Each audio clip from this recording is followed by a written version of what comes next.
This is one of the most important things for the consumer and scientists and medical doctors to get straightened out. And it should have been straightened out in the 1920s when a fellow by the name of Percival Himsworth published his basic research, and it was all published by 1940 in the British Medical Journal. And it's just no question about it.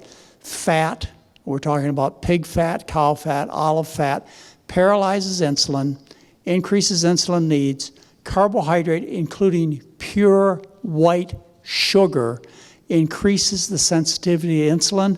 It was published by Brunzell from University of Washington in the New England Journal of Medicine in, I think, 78. Brunzell's his name. He took type 2 diabetics. He made a synthetic diet, 45% sugar, and then doubled white sugar, maltodextrose, plain table sugar, doubled it to 85% white sugar. Every aspect of the diabetes improved. Walter Kempner, back in the 40s and 50s, published his results on treating type 2 diabetics with rice, table sugar, fruit, and juice. And Kempner knew back in the 50s that sugar makes insulin work better and cures diabetics. But you see, we've got it entirely backwards these days, thinking sugar causes diabetes. You know, it's so backward and bizarre, nobody stands a chance.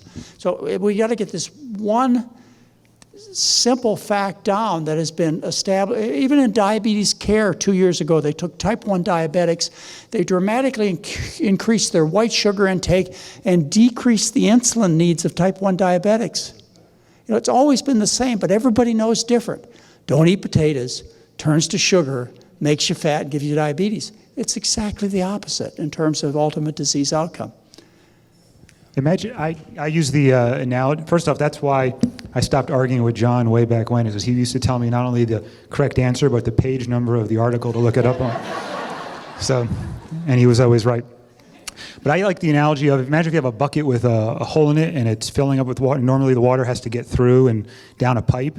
And if it's clogged up with butter and water is filling up and then pouring on the floor, it's like saying the problem is the water is what's causing the problem, when in fact it's the butter, clogging up the hole.